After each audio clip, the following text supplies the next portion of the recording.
Baiklah, pada praktikum kali ini kita menggunakan alat bahan. Yang pertama ada tabung reaksi, yang kedua urin, pipet, larutan benedik, asam nitrat pekat, larutan AgNO3, lampu spiritus, objek gelas, asam oksalat, dan sodium hipobromida. Pada uji yang pertama, yaitu uji glukosa dalam urin, yang memiliki tujuan memeriksa ada tidaknya glukosa dalam urin. Langkah kerjanya, yang pertama didihkan 3 ml larutan benedik dalam tabung reaksi, lalu yang kedua tambahkan 8 tetes urin ke dalam tabung larutan tadi dan panaskan selama 1-2 menit, kemudian biarkan dingin. Setelah dingin, amati adanya perubahan warna endapan yang terjadi. Bila hijau, kadar glukosa 1%, kuning, kadar glukosa 1,5%, orange, kadar glukosa 2%, dan merah, kadar glukosa 5%. Yang kedua, ada uji albumin di dalam urin, dengan tujuan memeriksa ada tidaknya albumin dalam urin. Untuk langkah kerjanya, yang pertama, masukkan 2 ml asam nitrit pekat ke dalam tabung reaksi. Yang kedua, miringkan tabung reaksi tersebut, kemudian tetesi urin dengan mempergunakan pipet secara perlahan-lahan hingga urin turun melalui sepanjang tabung. Yang ketiga, bila urin mengandung albumin, akan terlihat adanya cincin berwarna putih yang terdapat pada daerah kontak antara asam nitrit dengan urin. Selanjutnya, ada uji klorida di dalam urin dengan tujuan memeriksa ada tidaknya klorida di dalam urin. Untuk langkah kerjanya, yang pertama, 5 ml urin dimasukkan ke dalam tabung reaksi, kemudian tetesi dengan larutan AgNO3 sebanyak 1-2 tetes. Lalu amati perubahan yang terjadi. Endapan putih menunjukkan adanya klorida radikal. Lalu selanjutnya ada uji amonia dalam urin dengan tujuan mengenal bau amonia dan hasil penguraian urea dalam urin. Dengan cara kerja, yang pertama, masukkan 1 ml urin ke dalam tabung reaksi, lalu panaskan dengan lampu spiritus. Lalu, hirup bau yang keluar dari urin tersebut. Yang terakhir, ada uji urea dalam urin dengan tujuan membuktikan adanya urea dalam urin. Dengan langkah kerja, yang pertama, teteskan beberapa tetes urin pada objek gelas, kemudian hadapkan pada cahaya matahari dan biarkan sebagian urin tersebut menguap. Tambahkan setetes larutan jenuh asam oksalat, amati kristal urea oksalat yang terbentuk. Tambahkan beberapa tetes larutan sodium hipobromida, lalu amati pemuaian nitrogen tampak akibat dekomposisi urea. Dalam pengamatan glukosa dalam urin yang memiliki tujuan untuk memeriksa adanya glukosa dalam urin. Alat dan bahan yang digunakan yang pertama adalah larutan benedik, tabung reaksi, pipet, dan urin.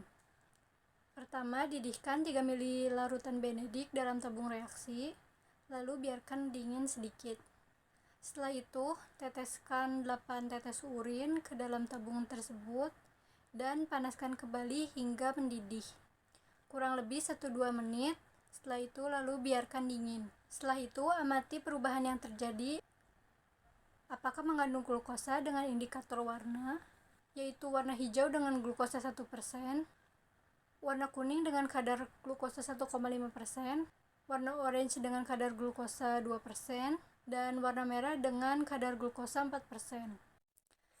Hasil yang kelompok kami dapatkan melalui 6 uji urin dari masing-masing anggota kelompok tidak mengalami perubahan karena warnanya tetap sama seperti larutan benedik yang awal.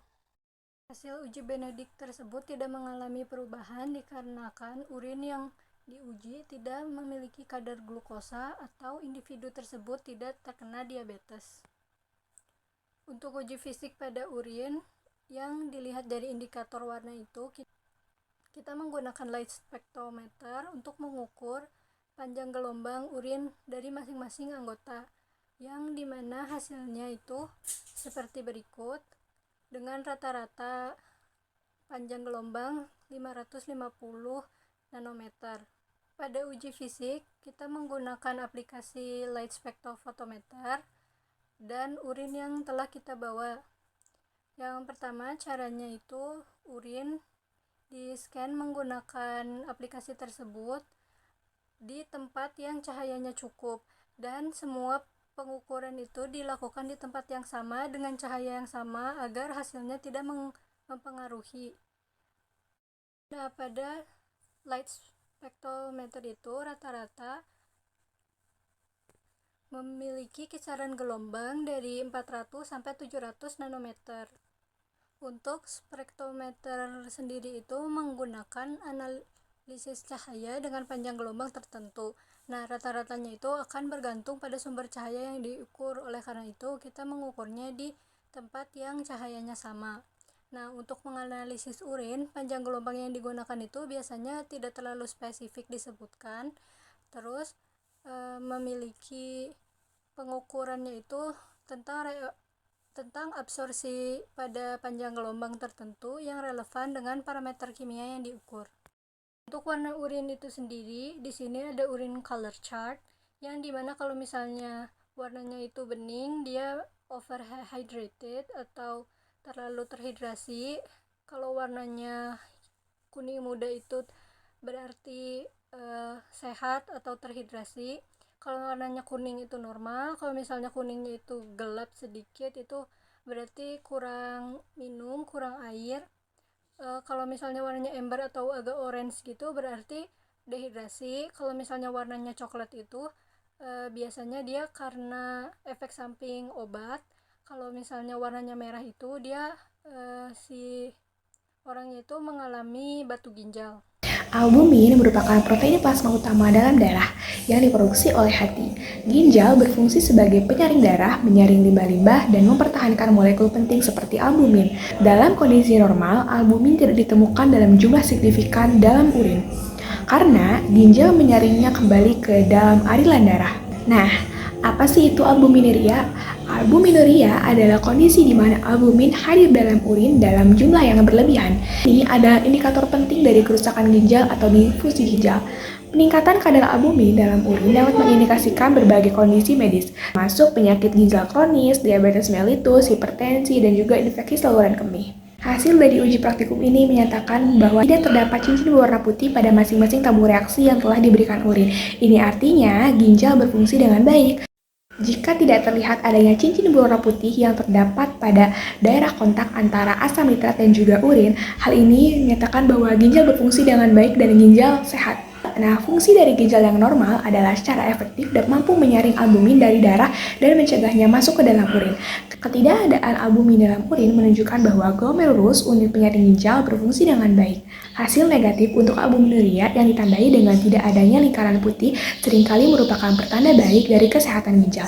Ini berarti tidak ada kebocoran protein yang signifikan dari darah ke dalam urin. Walaupun hasil tes urin menunjukkan tidak adanya albumin, belum tentu seseorang tersebut terbebas dari penyakit. Diperlukan pengecekan lebih lanjut jika terdapat gejala yang tidak biasa. Kadar albumin yang meningkat menunjukkan kemungkinan kerusakan ginjal atau penyakit ginjal. Tingkat albuminuria dapat bervariasi tergantung pada tingkatan keparahan kerusakan ginjal. Penting untuk mempertimbangkan faktor-faktor lain seperti riwayat medis pasien dan hasil tes laboratorium lainnya saat menafsirkan hasil albuminuria. Dapat disimpulkan bahwa hasil negatif ini mengindikasikan bahwa ginjal sempil urin berfungsi dengan baik. Ginjal yang sehat secara efektif mampu menyaring albumin ini dari darah dan mencegahnya masuk ke dalam urin. Tidak adanya albumin dalam urin umumnya merupakan pertanda baik dari kesehatan ginjal. Baik, selanjutnya kita akan ke uji klorida pada urin. Nah, uji klorida pada urin merupakan salah satu metode analisis kualitatif yang digunakan untuk mendeteksi keberadaan ion klorida Cl- dalam cairan tubuh. Ion klorida adalah salah satu elektrolit utama yang berperan dalam menjaga keseimbangan osmotik, regulasi cairan, serta keseimbangan asam basa di dalam tubuh. Nah, klorida ini diperoleh dari makanan yang dikonsumsi sehari-hari, terutama dari garam dapur, NaCl, dan diekskresikan melalui urin sebagai bagian dari mekanisme homeostasis tubuh. Konsentrasi klorida dalam urin dapat bervariasi tergantung bagaimana asupan makanan dan tingkat hidrasi serta kondisi fisiologis maupun patologis individu itu sendiri. Nah, salah satu metode yang digunakan untuk menguji keberadaan ion klorida dalam urin adalah dengan menggunakan larutan perak nitrat AgNO3.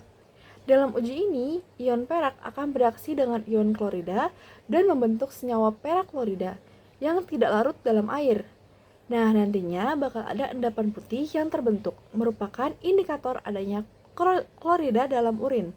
Pembentukan endapan putih merupakan menunjukkan bahwa urin mengandung ion klorida dalam jumlah yang cukup untuk bereaksi dengan larutan perak nitrat.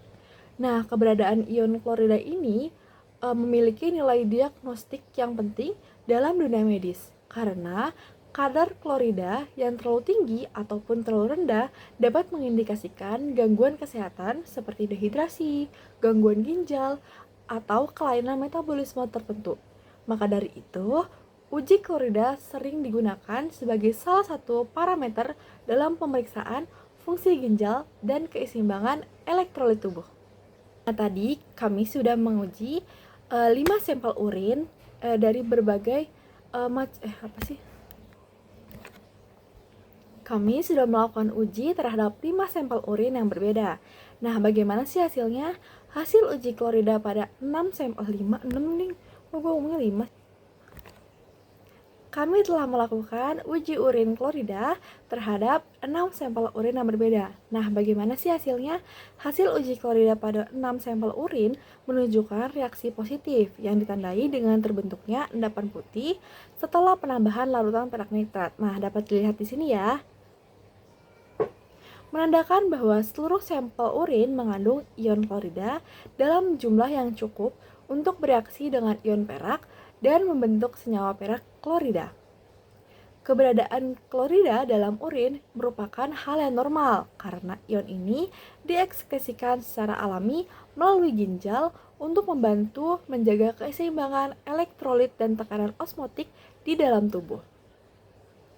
Nah, variasi kadar klorida yang dalam urin ini dapat dipengaruhi oleh beberapa faktor, seperti mungkin jumlah cairan yang kita konsumsi, atau mungkin asupan makanan yang kita makan, serta kondisi kesehatan si individu tersebut. Nah, dalam kondisi normal, klorida akan diekskresikan dalam jumlah yang seimbang dengan kebutuhan tubuh. Namun, jika kadar klorida dalam urin terlalu tinggi, hal ini dapat mengindikasikan kondisi seperti dehidrasi atau gangguan ginjal yang menyebabkan peningkatan ekskresi ion klorida. Sebaliknya, kadar klorida yang terlalu rendah dapat terjadi pada kondisi seperti insufisiensi adrenal atau kehilangan cairan yang berlebihan akibat diare atau muntah berkepanjangan. Nah, dalam praktikum ini, hasil menunjukkan positif pada seluruh sampel menunjukkan bahwa ion klorida terdapat dalam urin dengan konsentrasi yang cukup untuk bereaksi dengan perak nitrat dan membentuk endapan putih. Meskipun tidak dilakukan pengukuran kuantitatif, hasil ini mengkonfirmasi bahwa ekskresi ion klorida berlangsung sebagaimana Kajian teori dalam praktikum amonia dalam urin. Amonia atau NH3 merupakan senyawa yang dihasilkan dari metabolisme protein di dalam tubuh. Dalam proses ini, protein yang dikonsumsi akan dipecah menjadi asam amino, kemudian menghasilkan amonia sebagai limbah. Untuk mencegah toksisitas, amonia dikonversi menjadi urea di hati dan diekskresikan melalui urin oleh ginjal. Namun, dalam beberapa kondisi, urin akan dapat memiliki bau amonia yang kuat. Faktor utama yang mempengaruhi kadar amonia urin adalah hidrasi, pola makan, dan kondisi kesehatan. Selanjutnya, hasil pengamatan dalam praktikum amonia dalam urin. Pada tabel di samping merupakan hasil pengamatan dari kelompok kami. Dari 6 sampel urin, sampel A dan sampel E merupakan bau amonia yang sangat sedikit. Kemungkinan urin masih segar atau metabolismenya yang normal. Selanjutnya, pada urin B dan urin F dihasilkan bau amonia yang sangat kuat. Ini bisa disebabkan oleh dehidrasi atau konsumsi protein yang tinggi. Pembahasan dari hasil praktikum tersebut adalah perbedaan bau amonia dalam urin dapat dipengaruhi oleh faktor hidrasi, pola makan, serta kondisi kesehatan. Bau amonia yang sangat kuat sering dikaitkan dengan konsumsi protein tinggi atau adanya infeksi. Sementara itu, urin dengan bau amonia yang rendah umumnya menandakan tubuh dalam kondisi normal dengan hidrasi yang cukup. Kesimpulan dalam praktikum amonia dalam urin ini adalah bau amonia dalam urin dapat menjadi indikator kondisi tubuh. Semakin tinggi bau amonia, maka semakin besar kemungkinan adanya faktor seperti dehidrasi, konsumsi protein yang berlebih, atau bahkan infeksi. Oleh karena itu, penting sekali untuk memperhatikan pola makan dan asupan cairan untuk menjaga kesehatan ginjal dan saluran kemih. Nah, di sini kita akan masuk ke hasil dan juga pembahasan dari praktikum yang telah kita lakukan mengenai uji urea dalam urin. Nah, untuk pembahasannya sendiri ada dua, yaitu pembahasan mengenai pembentukan kristal oksalat dalam urin dan juga pemuaian nitrogen dalam urin.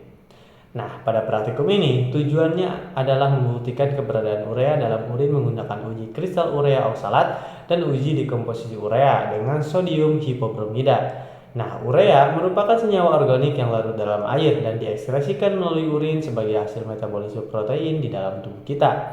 Nah, kita masuk ke pembahasan yang pertama, yaitu ada pembentukan kristal urea oksalat. Ketika urin diuapkan sebagian dan ditetesi larutan jenuh asam oksalat, terjadi reaksi antara urea dan juga asam oksalat yang menghasilkan kristal urea oksalat. Ukuran dan jumlah kristal yang terbentuk menunjukkan kadar urea yang berbeda dalam urin. Nah, untuk hasil daripada uji ini untuk kristal oksalat bisa kita lihat di atas.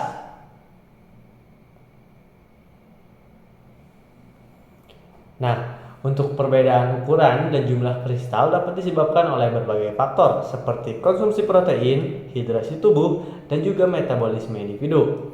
Lalu kita masuk ke pembahasan yang kedua, yaitu pemuaian nitrogen. Nah, uji kedua menggunakan larutan sodium hipobromida untuk mengamati pemuaian nitrogen sebagai akibat dari dekomposisi urea. Reaksi ini menguraikan urea menjadi gas nitrogen dan juga karbon dioksida. Nah, reaksi yang dihasilkan adalah sebagai berikut.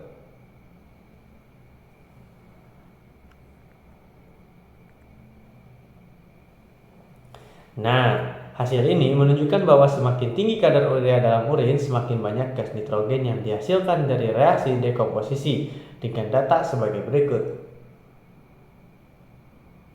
Dan yang terakhir, kita masuk ke kesimpulan dari praktikum urin yang telah kita lakukan, yang dimana menguji keberadaan urea di dalam urin. Nah, berdasarkan hasil praktikum, dapat disimpulkan bahwa dari yang pertama, urea dapat diuji dalam urin dengan metode kristalisasi urea oksalat dan uji dekomposisi menggunakan sodium hipobromida.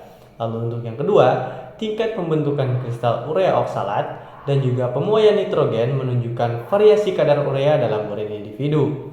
Lalu yang ketiga, ada faktor-faktor seperti pola makanan, tingkat hidrasi, dan juga metabolisme individu yang mempengaruhi kadar urea di dalam urin kita. Lalu yang terakhir ataupun yang keempat, semakin tinggi kadar urea dalam urin, maka semakin besar kristal urea oksalat yang terbentuk dan semakin banyak juga nitrogen yang memuai dalam reaksi dekomposisi. Nah, praktikum ini berhasil membuktikan adanya urea dalam urin serta perbedaan pada masing-masing individu.